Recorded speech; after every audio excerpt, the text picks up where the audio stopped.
gives it off. Fans say it went in. The referee says it didn't go in.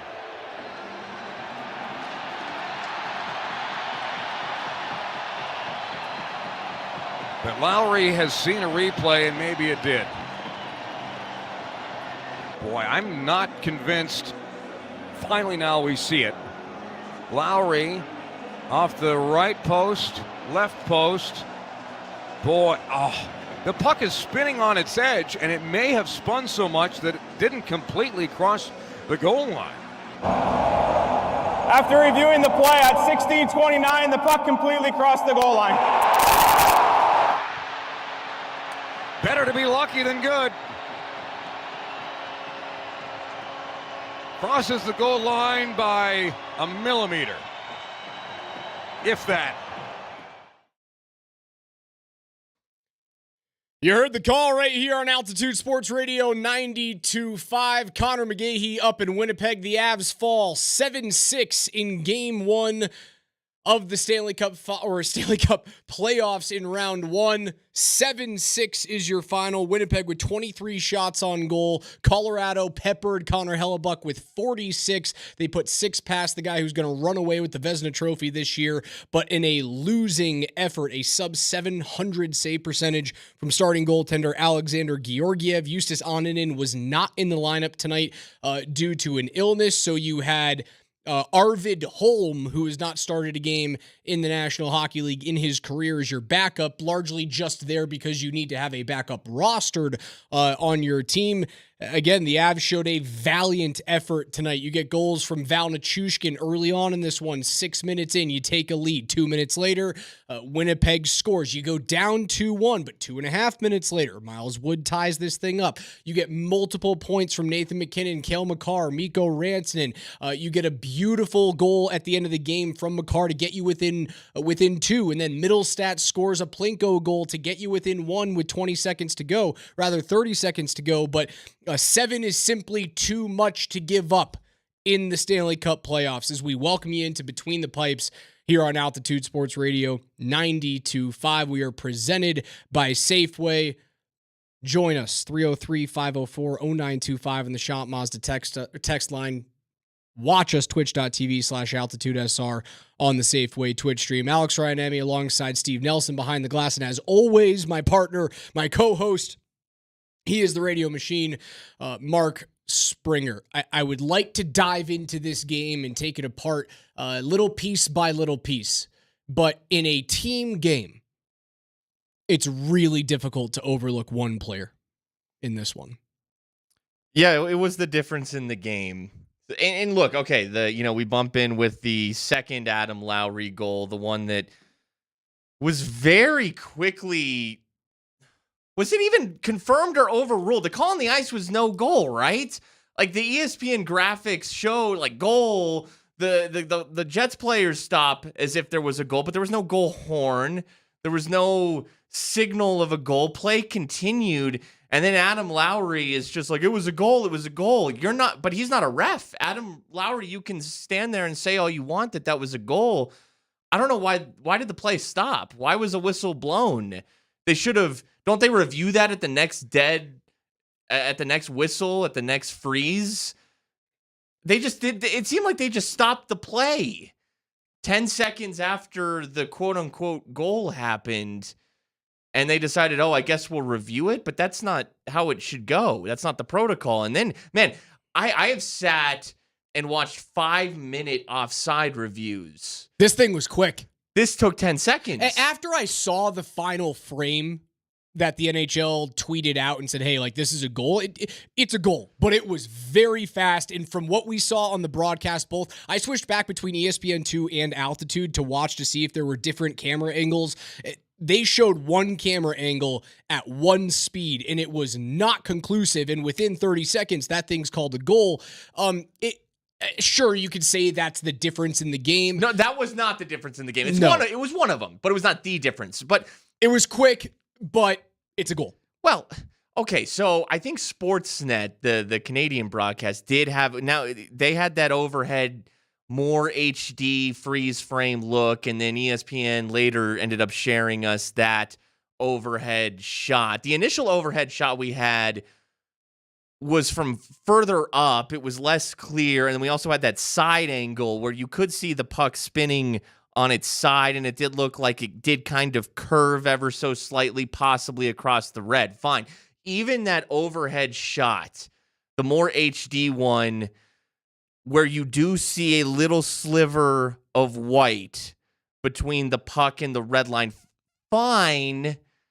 Are we 100% sure though? Because keep with stills like that, this is a still of a live action video shot where it's moving super fast. So there's going to be a blur factor no matter how HD you want it to get.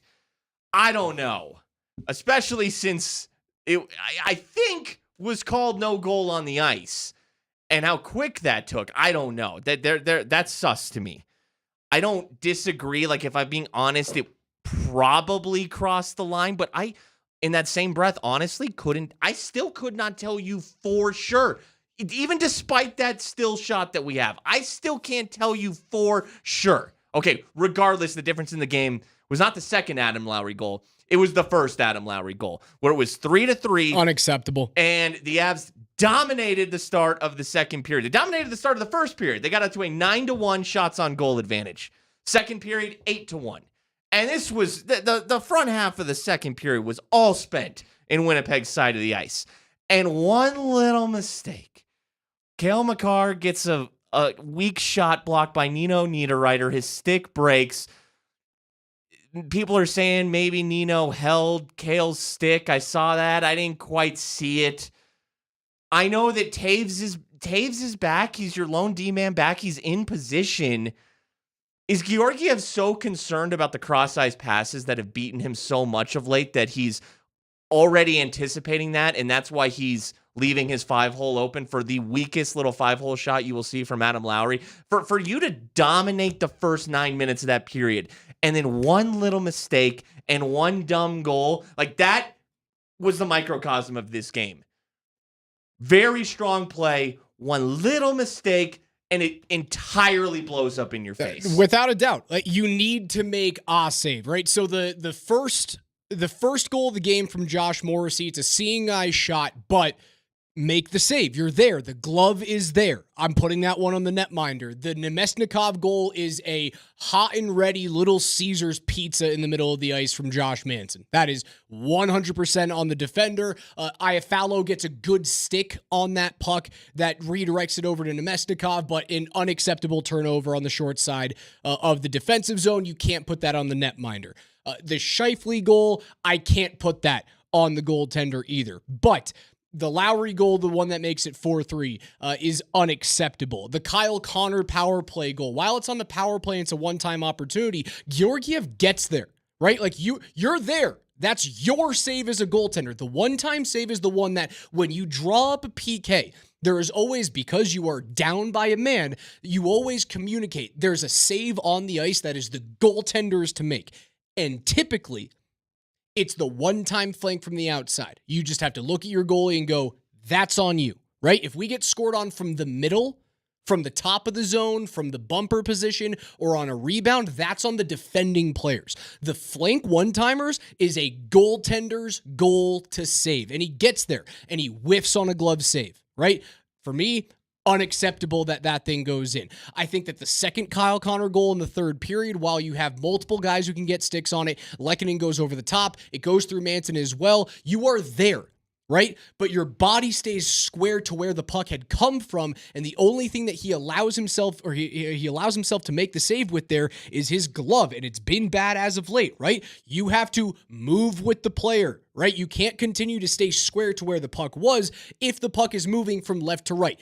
That's on the netminder as well. A .698 save percentage, a 7.41 goals against average in just one game. I'm not asking for all-star goaltending right now. That's not what the team is asking for. And what do you always say? Follow the money, right? The Avs, this is by design that you have an average goaltending core because you're paying so many stars all that money to keep the guys in the fold. Rantanen, Makar, McKinnon, you have to keep Lehkonen, those types of guys, right? You have to give up somewhere on the roster if you're going to pay all these players. They give up on the goaltending, but they're just paying for average. You know what average goaltending would have had tonight? A .903 save percentage, which is the average through the NHL this season. You would have won the game 6-2. It's unacceptable. It is the last game that I need to see Alexander Georgiev play for this team. The body language from the team is like, I get emotional watching it. They played well enough to win 3 hockey games tonight. Were they awesome defensively? No, but again, that's not who they are. They were really good on the forecheck. They dominated possession. They looked awesome and creative on offense. They were great on the power play. They were awesome with the man advantage, right? When they pulled the goaltender with 3 minutes to go, they were great. They were great. They played with an empty net for 3 minutes tonight and didn't give up a goal. Georgiev averaged a goal every 8 minutes tonight. It's unacceptable. You can't continue to put him out, and unfortunately, your backup netminder is ill, so you've got a guy who no one even knew was in the organization. Let's be completely honest there. I didn't know who he was till I saw the tweet that he got called up the other day. Neither did I. Didn't even know he was in the organization. If Ananen is healthy and can play game 2, and you don't play in game 2, it is a borderline fireable offense. I'm dead serious. You can't keep putting this guy on the ice. You can't. They have no choice. They have no choice. Like, a series is all about adjustments, right? It's all about cards you can play. And really the only card they can play right now is to go to Ananen, to go to the kid. For all the reasons that we've talked about over the past few weeks, I mean, they probably win if they'd started him if he was healthy today. And I say healthy, just not sick. Hell, he could have been exploding from all orifices today, and it would have been better than what we saw from Alexander Georgiev. Like, he's your future. Georgiev is a cheap goaltender who had upside, and we've seen flashes of that over his Avalanche career, and he's hit his worst funk at the worst time here heading in to the playoffs. He's an up-and-down goalie, and he's on the worst down right now that he's had since he's been an Av. But he was probably never your true long-term solution. It was probably always, let's get him on this bridge contract that we've had him on, and then we'll figure it out from there. Sooner or later, you were going to have to draft and develop a goaltender or go to the guy that who you've had, and that's Justus Ananen. I'm sure that in a perfect world, they wanted Alexander Georgiev to start all this season, start in the playoffs, obviously, hopefully win a cup, and then next season, when Justus is 24 going on 25, that's when they kind of start to split starts, and it's a nice, easy transition. That would have been a perfect world. Very seldom do things work out the way you envisioned them in a perfect world. Sometimes you got to go to something before maybe you wanted to. I don't think it's too soon, though. He just turned 24 years old. It's now or never. You drafted him. You developed him. And you look at the NFL with these quarterbacks who are on their rookie contracts, and that's how they win around them, okay? You see with the 49ers. The Avs are going to be hamstrung with their ability to pay goaltenders. It was probably always going to have to be Justus, that cheap goaltender contract. Do you want to throw him into the deep end of the playoffs in a perfect world? Probably not. But hey, sometimes that's when legends are born. You just throw him into the deep end. And he's had the best start of any. He's had the 2 best starts of any Avs goaltender in the past couple weeks: the win in Minnesota and the win over Edmonton in the finale. I would like to. If he was healthy, I would have gone to him game 1. We were talking about that after the Edmonton game. I would have done it too, but he was sick, and they probably wouldn't have done that either way. I see no way that you aren't forced to play that card. It's just your hand is forced. You have to play the Justus card. You have no choice. It's really, really frustrating to watch a team this talented just have zero confidence in their netminder. It's really, really tough. And I don't know how you can continue to look that room in the face, to walk into the middle of that room as Jared Bednar and UC Parkula and Chris McFarland and Joe Sakic. I don't know how you can walk into that room and look at a 3-point night from Cale Makar and look at a multi-point night from Nathan McKinnon, a multi-point night from Mikko Rantanen, a multi-point night from Arturi Lehkonen, and then go in before game 2 and say, you know what, we we just got to hope that the guy behind you is better this time. When you do, if Annunen is healthy and ready to play, you have a card to play. And if he falls flat on his face, then it's okay. But if you just keep that card up your sleeve, you don't know whether it's going to be a 2 or it's going to be an ace. Exactly. It could be something in the middle, and that's all the Avs are looking for. They don't even need an ace. They don't even need an ace. You just need like a 9. Because the other guy, as of right now, what did we learn about Winnipeg tonight?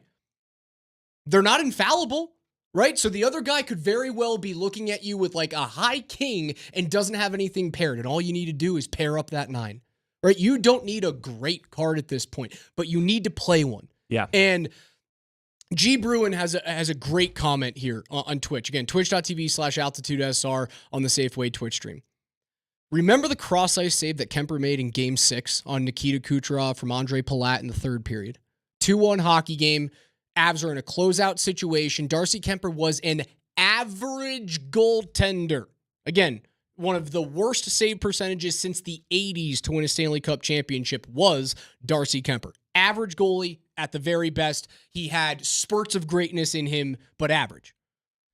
He makes the push and makes the save. Right? That's a goal that even when you make the push and you beat the puck, much like Georgiev did tonight against Kyle Connor on the power play, Kemper made the save. That goal would have snuck through Georgiev, and I bet you we're looking at a Game 7 in Denver 2 years ago. He's just simply not good enough. He has no confidence in himself, and the team has no confidence in him. And that is the most damning part of this situation. You cannot, under any circumstances other than Justus Annunen actively vomiting during pregame warmups because he's so ill, play Alexander Georgiev in Game 2. It would be a spit in the face of one of the greatest seasons in Colorado Avalanche history on Nathan MacKinnon. It would be spitting in the face of the world's greatest defenseman in Cale Makar. You cannot do that.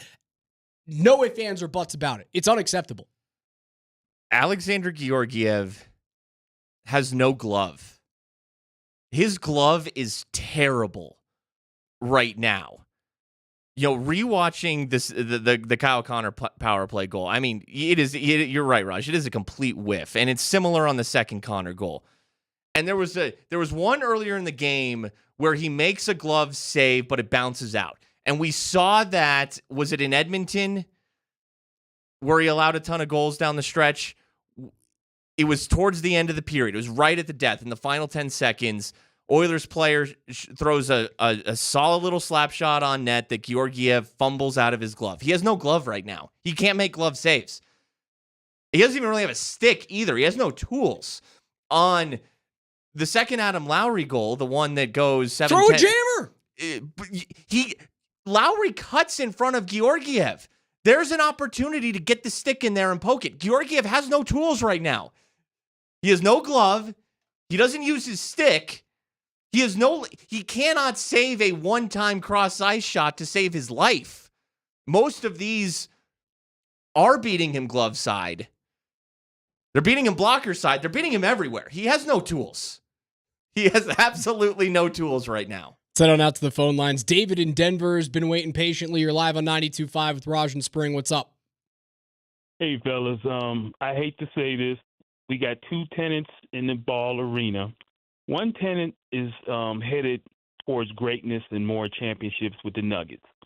I'm sorry. I love Joe Sakic, but I think they swung and missed when they got I guess he when was they got Georgie from the New York Rangers. And I think, sometimes you got to take those risks on guys, but he swung and missed. I mean, Joe Sakic has done a lot of great things. He's got us cups and everything.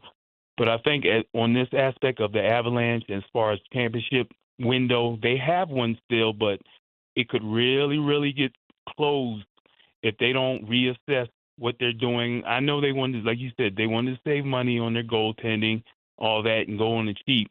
But you got a championship team around everything else.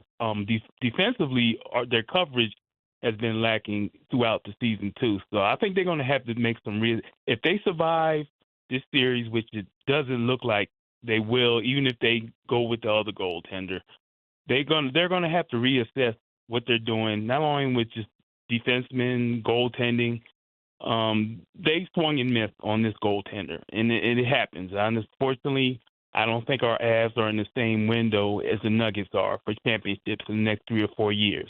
We appreciate the call, David. And tell me, spot the lie. Like, David is spot on there. He is. Well, a couple of things. One, this series is not over. I agree. I was Okay. going to get there. I was going to get there. I don't think the series is over by any stretch of the imagination. Like, there are if you take away Georgiev's performance tonight and you look at the rest of the team, you go, the Avs are the better team. They're the better hockey team, and it's not even close.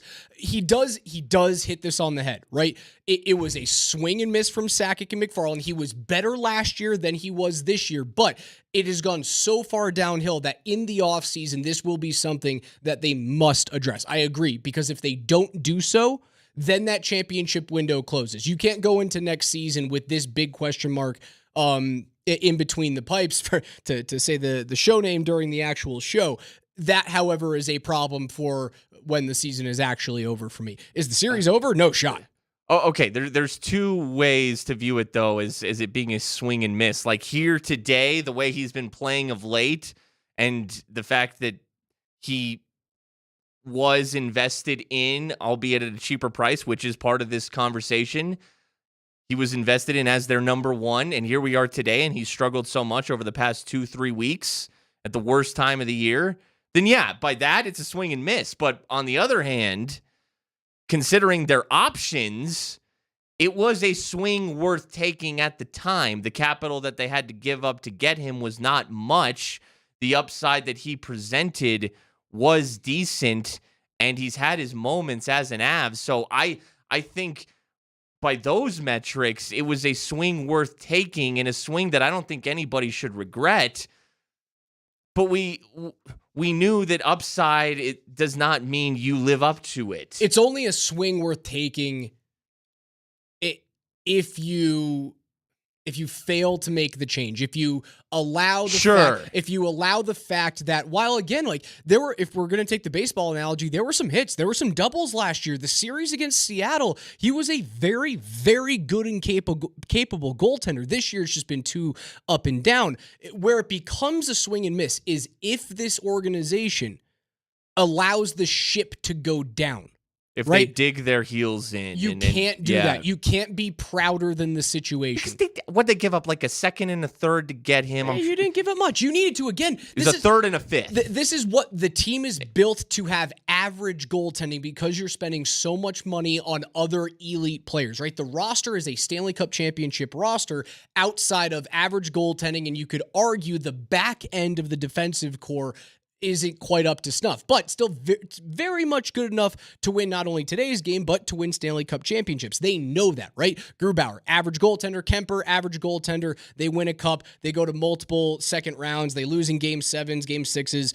That's what this is built upon. But what they have gone from is average goaltending down into well below average net minding, and that's what it's going to sink the ship. They do, however, they've got a way to bail out water. You have to go to Annunen if he's healthy. 2/3 and a fifth for Georgiev. 2/3 and a fifth. I think that's a move you make. The going rate. Yes, and look, there's a world where he's playing right now like he did against Seattle last year, but unfortunately, he just didn't take the step and is not taking that little extra step that he needed to take. And in fact, he's regressed. In fact, he might just be so far in his head right now that he's regressed like 3 steps after trending. Now he's taken 3 steps backwards. But again, the plan was probably always to start the transition to Annunen next season. I see no reason why you don't just do it right now. Their backs have been against the wall for the past 2 weeks, okay? People have been counting him out more and more over the past couple weeks. You really are starting to enter more of that what do you have to even lose territory. Just go to the kid and start the future now. In fact, forget about the idea of Eustace can help us win a cup. Just go into it with the idea of let's truly commit to the Eustace era and start his development right now. There will be some lumps. He'll allow a goal here and there that won't be pretty either. but at least there will be that sense of, okay, here's the guy now that we're going to invest in. We'll throw him into the deep end.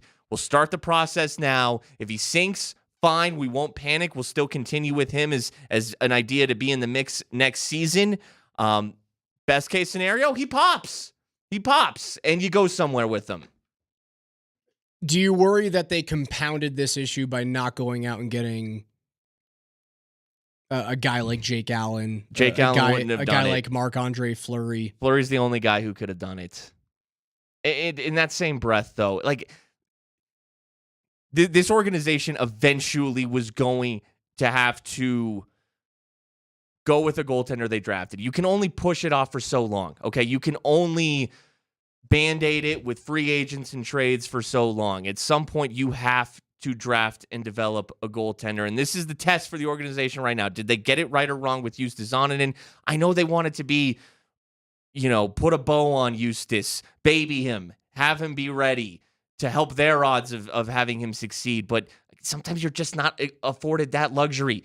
Sometimes the plays change, and you got to adjust, and you got to call an audible. I think that this is that situation.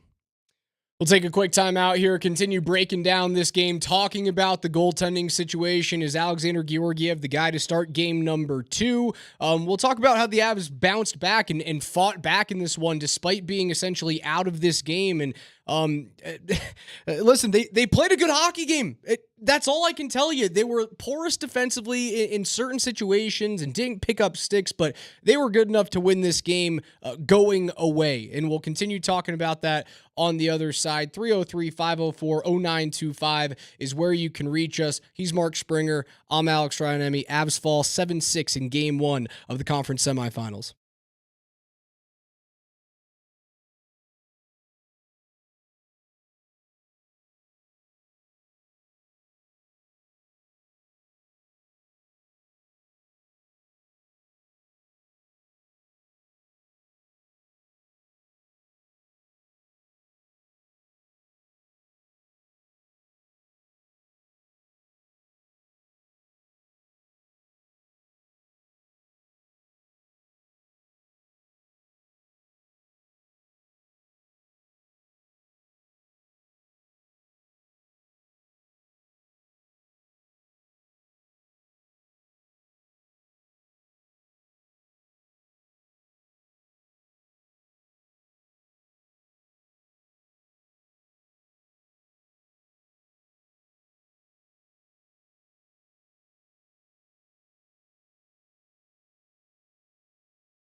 Zach Parise flips it up the far side boards. Lowry will get there first, shadowed by Nathan MacKinnon. Pressure coming from Mikko Rantanen. Cale Makar steps up.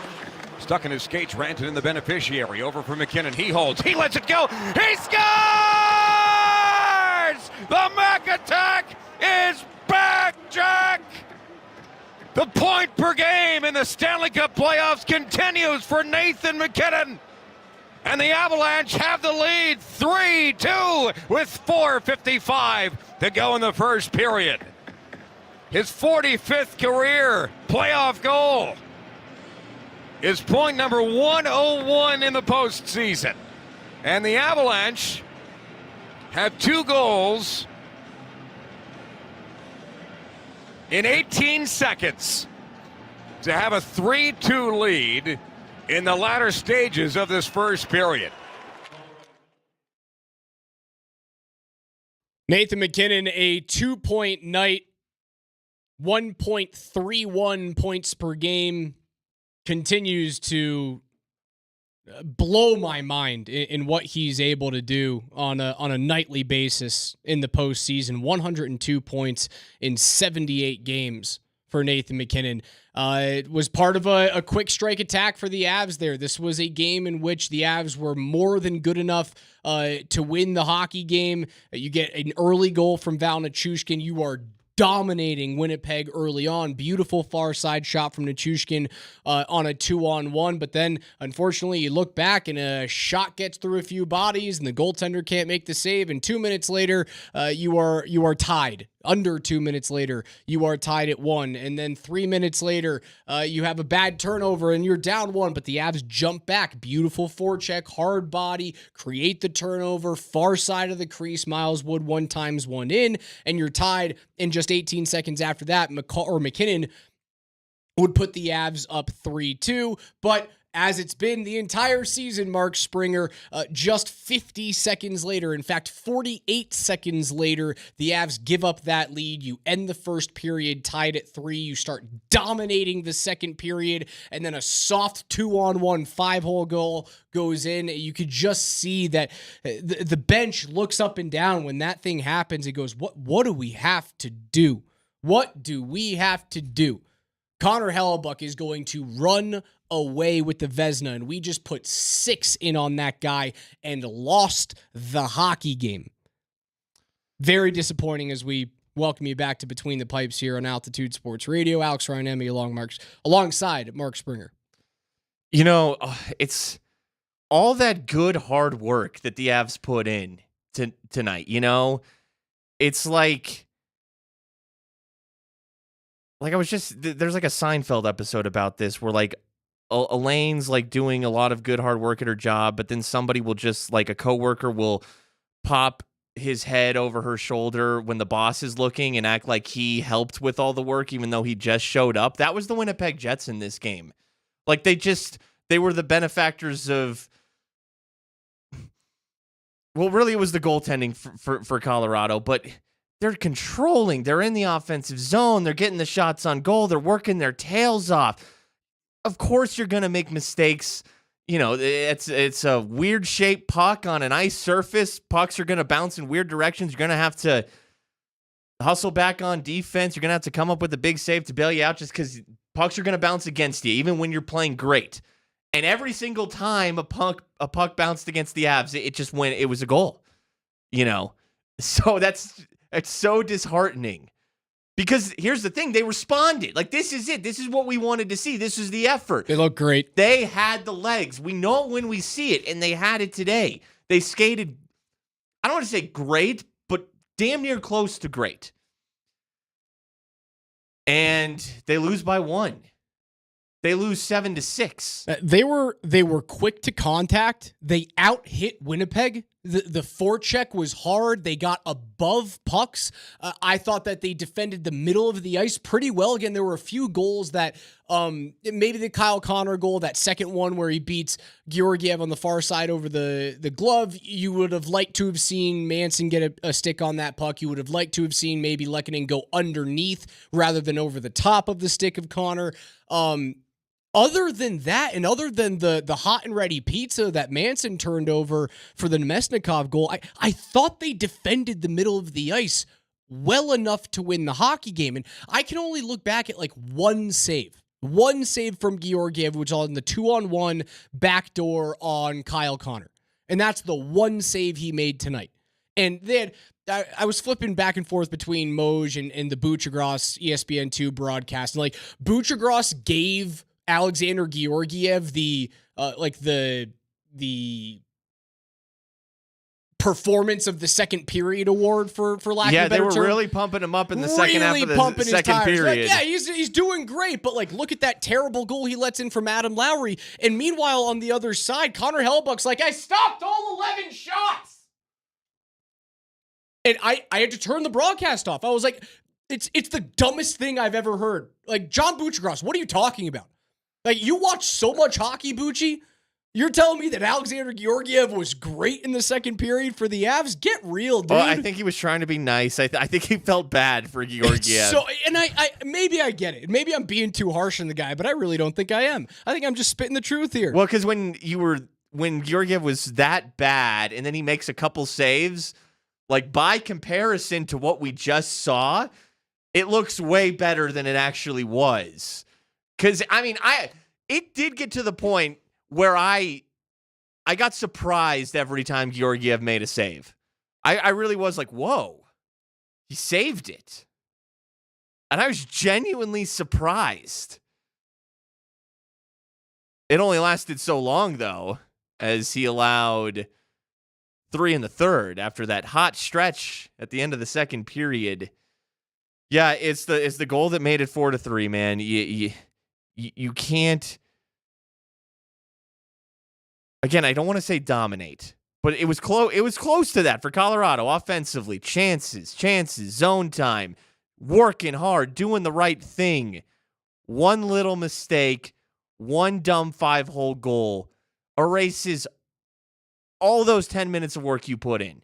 That's got to be a deflating feeling. Like that goal right there was when I was like, oh crap. And that was the difference in the game. They lose by 1. I mean, we were just getting teased the entire game. The fact that they came back and only lost by 1 goes to show, man, if you just had something in net, like if you had 2 bags of sand just stationary there in net, maybe you would have won this game. I always look at Money Puck's deserve to win-o-meter, which is one of my favorite things in like analytics-based hockey because it just dumbs down goals saved above average and 5-on-5 shot attempts. Like you can really get into true nerd nose-picking stats when it comes to Corsi and Fenwick and all of those crazy stats that have puck possession and like you should win the game or score this many goals because you have possessed the puck this long or have taken this many attempts at the net. The Money Puck deserve to win-o-meter it's like a conglomeration of all of those stats for a game. After 1,000 simulations, the Avalanche win 8,100. Or sorry, after 1,000 simulations, the Avs win 810 games. 810 out of 1,000 games if that exact game is played. Like that, 81%. You say yes, way easier just to say 81%. You play that game 100 times, they win 81 of them. You win 81 times. So you say not dominant. The numbers say dominant. Pretty close. Yeah, no, you could. It was a frustrating game, but frustrating in the sense that like they did it. They responded. I want this team on the road right now, actually. I want this team, the Avs, play so much better, goaltending aside, when they have screwed up so badly. Like, even when they won the cup, it was several years before that of playoff failures, not making it to the conference finals. They had that true sense of urgency. You have to truly get this sense of urgency out of the Avs. You have to scream in their face, you have been terrible. And it has to be crystal clear because they responded today. This was it. This was the way that they're supposed to play. They looked great. No notes. No notes. Okay, Josh Manson struggled heavily. I think Josh Manson had a tough game, but he also activated in the offensive zone a couple of times. Laid some hits, had a backdoor opportunity that he missed the net on. I want to say that was in the second period. Early on in the second, when the Avs were buzzing right before the Lowry goal, there was a pass from Mikko as Manson was cutting across the middle of the ice, right-handed shot, opened up his hips and went across the grain onto Hellebuck's glove side, missed the net by maybe 6 inches. He activated, right? But struggled defensively, not exactly what you want from him. The rest of the team was good. I thought Zach Parise, although being a step slow to play on that top line, was good enough today. I thought Nichushkin was exceptional. I thought Middlestat was very good tonight. He shot the puck constantly, 5 shots on goal. He ends up scoring one. It's a Plinko goal that goes off of Brendan Dillon's back, but was Johnny on the spot right on top of the crease. The team as a whole, it competed and performed exactly how the team is meant to based on how they're constructed. And when you look at again, I will just go back to the deserve to win a meter on Money Puck. When this team plays the way that it is constructed to play, they are meant to win more games than they lose. 80%. They should have won 81% of the games tonight. And they just had atrocious, worthless, unacceptable goaltending, period. Second line was great. Like this is what I've been waiting for this second line that on paper you look at and you're like, oh, I like that guy. I like that guy. Oh, I really like that guy. Middlestat, Lehkonen, Nichushkin. I mean, it's been a little helter-skelter because of Nichushkin missing a little time with injury, but here after a few games of finally getting some run together, here's the finished product in game 1 of the playoffs. Looked great. Loved that line tonight. I thought that Wood and Colton played well with Kiviranta. I mean, he's part of that forecheck that leads to the Wood goal. Like they were solid. Parise's his passing and his understanding of where to be positioned on the McKinnon goal coming off of a faceoff win. That was great. That was veteran savvy from Zach Parise, understanding where to be, understanding where to make the quick pass, all to get Nathan McKinnon loose, and Cale Makar does a great job to keep a puck in the zone as well on that play. Yeah, by and large, based on what the Avs are designed to do, like you said, Raj, that was an A performance. The highest expected goals on the team tonight, the top 5 highest, Arturi Lehkonen at .94, scores a tip goal on a power play. Beautiful tip. He was aggressive tonight, too. Casey Middlestat, .82, scores a goal net front. Cale Makar, .73, 3 points this evening, including a goal to get the Avs back within shouting distance late in that game. Ross Colton, .60, Miles Wood, .50. That second line comprised 3 of your top 5 expected goals players on an individual basis. The second line was very, very good. Very good. It's what it's supposed to be. Like lines 1 and 2, man, it's unfortunate they don't have Jonathan Drouin. If they had him, I mean, that makes the first line the best in the league. You know, Parise is an interesting X factor. Right? They were doing a little bit of mixing and matching. They would try to sneak McKinnon, Rantanen in with a couple other guys besides Parise, but only here and there. By and large, they did stay with Parise as that winger with Rantanen and McKinnon. But man, I think it's the best second line on paper in the league. Nichushkin, Lehkonen, Middlestat. And so to see it come together like it did tonight reminds you why this team can win a cup. So what do they do? Well, they got to start Eustace in game 2. You have to start Eustace in game 2. They lost by 1. The mighty Winnipeg Jets that beat them 7-0 a few days ago. Okay, those were the mighty Winnipeg Jets. This today, I mean, you gifted Winnipeg 6 goals. I mean, this was not a dominating performance by Winnipeg in game 1 on their home ice. So you only lose by 1 with awful goaltending. You're very much so in this series. You start Eustace in game 2. You go win that game.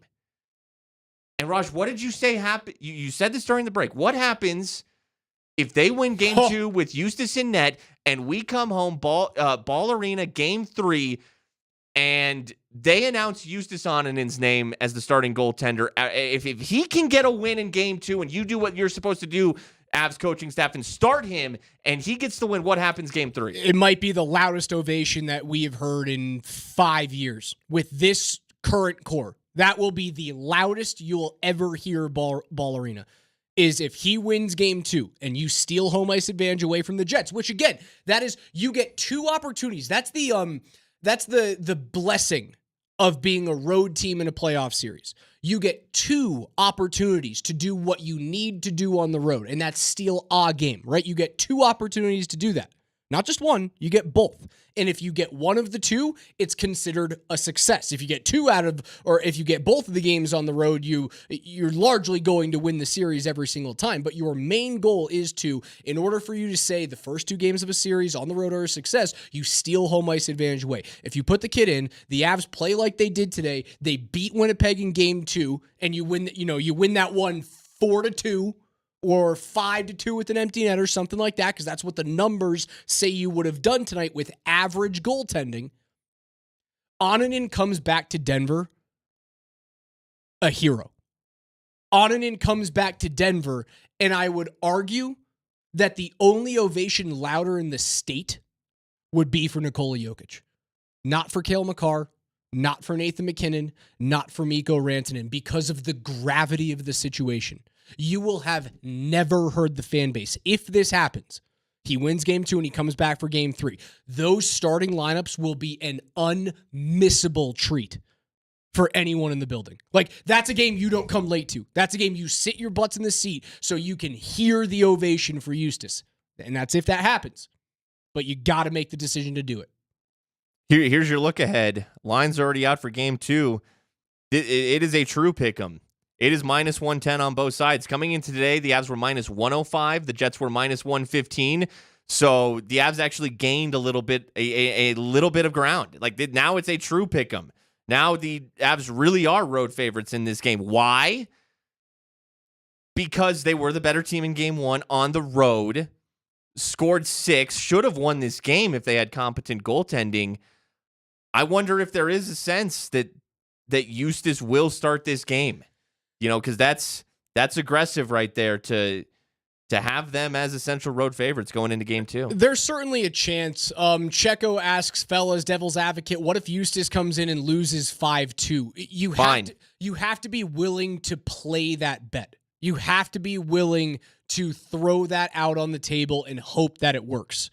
Because you've exhausted all options with Georgiev right now, and Spring wants to test the future is now theory. I'm not so much as the future is now. I'm of the thought process that you can't afford to lose the room, and I think you would take the chance of losing the entire locker room if you throw Georgiev back out there, right? There's a chance Georgiev could bounce back and have a great game. Sure, there's an opportunity, but there's no way that you can convince me that the team would not play better in front of Annunen. There's no way. Just looking at the body language, you cannot go into that locker room and look Nathan MacKinnon in the eyes and go, "You played great last game.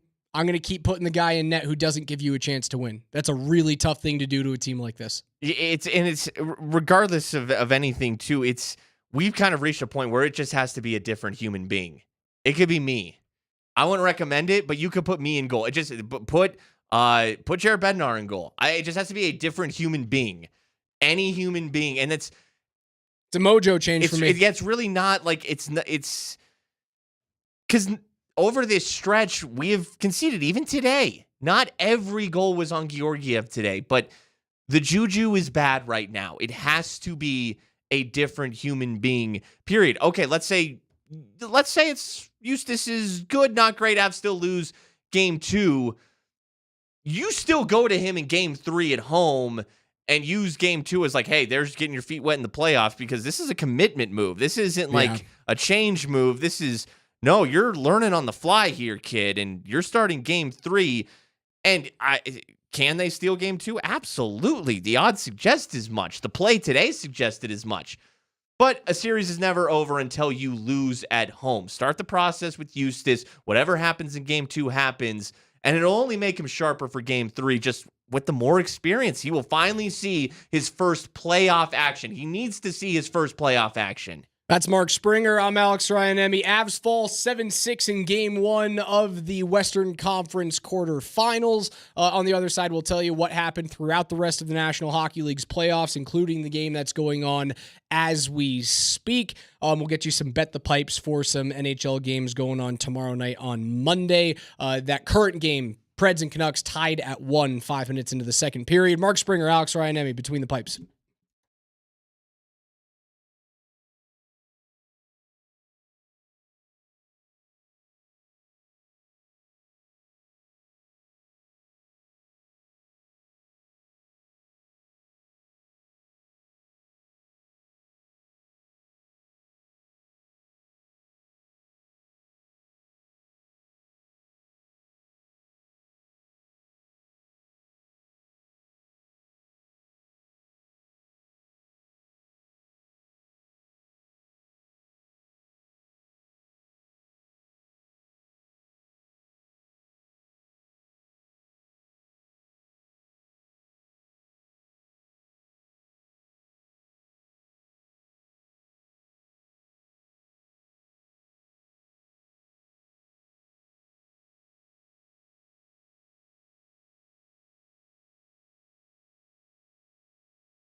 Two on three the other way. Tyler Toffoli down the far flank. Cuts to the back door.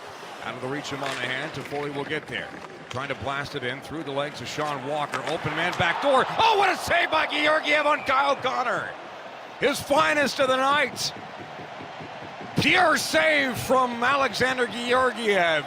Kyle Connor looks up in frustration as we take a timeout. 2:03 to go in the second period. Georgiev, an outstanding stop on Connor. Gotta blame it on my juice. Blame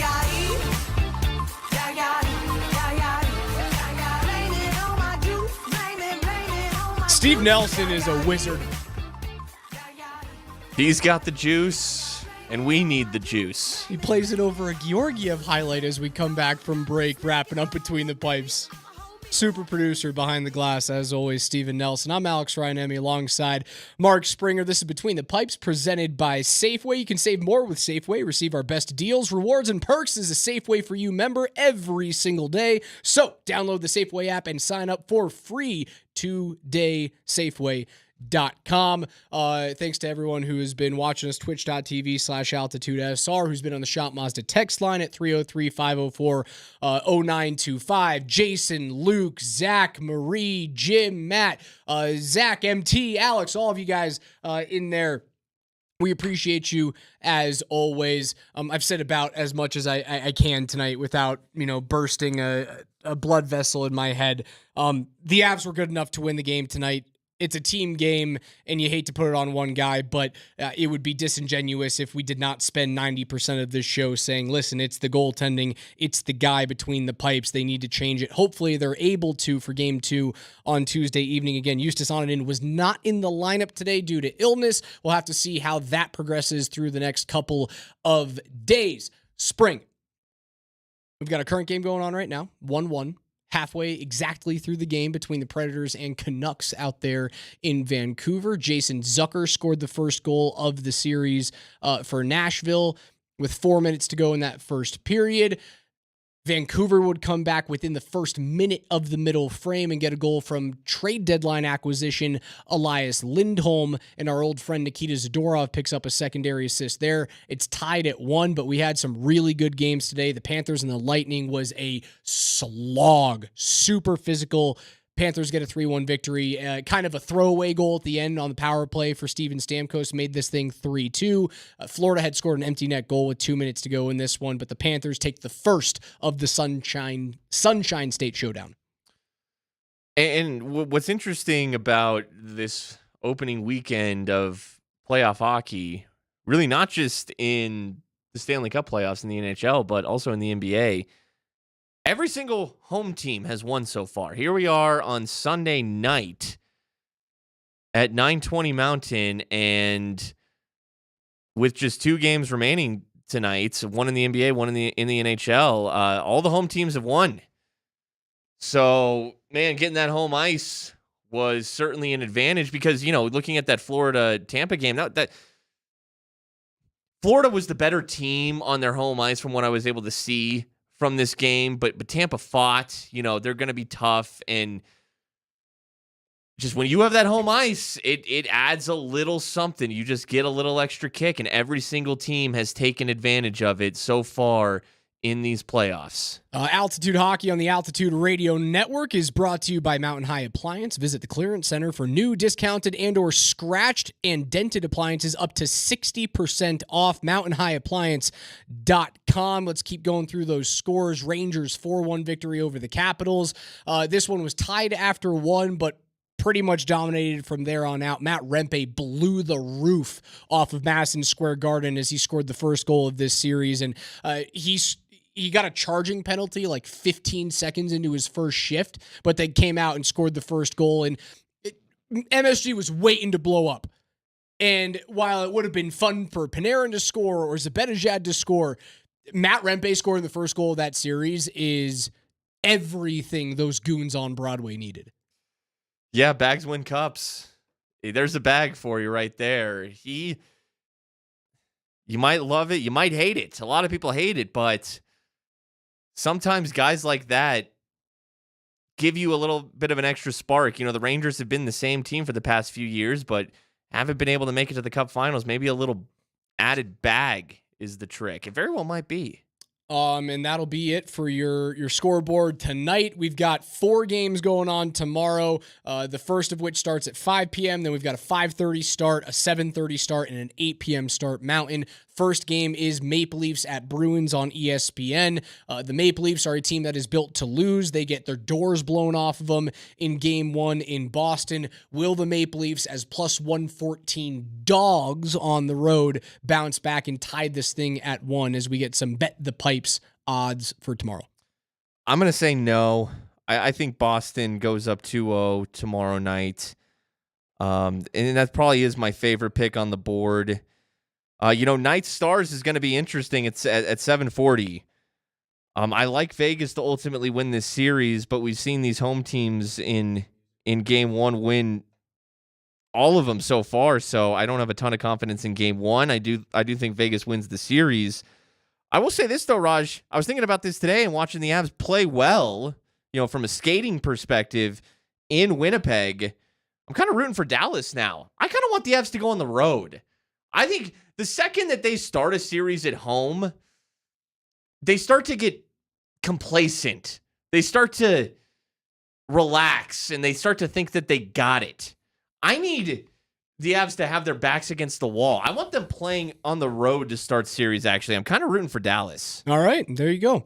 I'll take my pick tomorrow to be...